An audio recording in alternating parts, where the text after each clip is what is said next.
مولانا خضر الاسلام صاحب 13 رجب کے حوالے سے فرما رہے تھے کہ یہ دن قطب معتبر اہل سنت میں نہیں ہے، اس کا ثبوت کوئی نہیں، لیکن چونکہ لوگ اب مناتے ہیں تو آپ اگر بالکل روکیں گے تو لوگ گمراہ ہوں گے،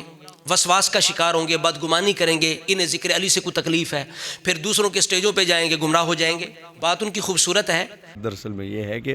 اہل سنت کی کسی بھی معتبر کتاب سے چونکہ ثابت نہیں ہے 13 رجب کو حضرت مولا علی رضی اللہ تعالیٰ عنہ کی ولادت،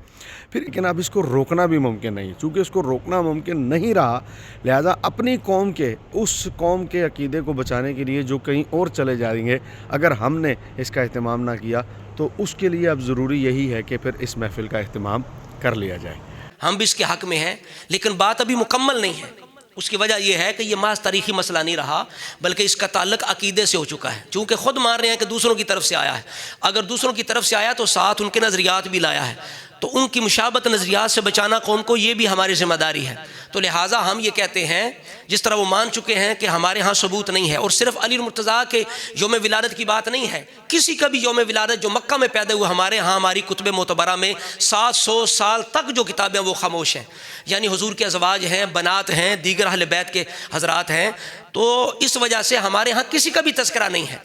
تو اس لیے ہم عرض کرتے ہیں کہ بالکل ہم یہ نہیں کہتے کہ معاذ اللہ تعالیٰ 13 رجب کو علی المرتضیٰ کا ذکر نہ ہو، جسے علی کے ذکر سے تکلیف ہو وہ تو منافق ہے، وہ تو ملعون ہے، کس سے تکلیف ہو سکتی ہے؟ اور میں الحمدللہ کاظمی سید ہوں، مجھے کیوں تکلیف ہے؟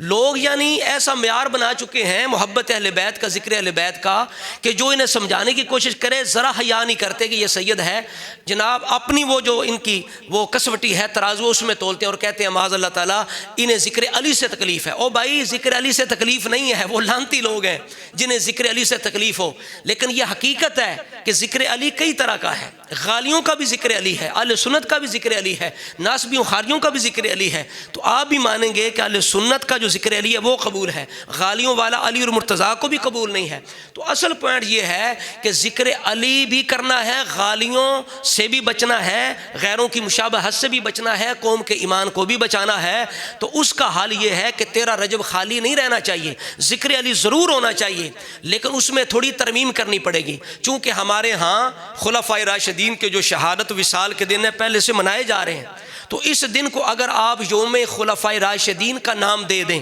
یہ دن ذکر خلفائے راشدین کے لیے مختص ہو جائے تو یہ بہترین ہو جائے گا، کسی کی مشابہت بھی نہیں ہوگی، کسی کا نظریہ بھی ہمارے سٹیجوں پہ نہیں آئے گا، عقیدہ بھی بچ جائے گا، ذکر علی بھی ہو جائے گا۔ تو اس طرح کر کے آپ دوسروں کی مشابہت سے بھی بچ سکتے ہیں، عقیدے بھی بچ سکتے ہیں۔ تو اس کے لیے ضروری ہے کہ اس دن کو خالی نہیں رہنا چاہیے، بلکہ اس دن کو یوم خلفائے راشدین کا نام دینا چاہیے۔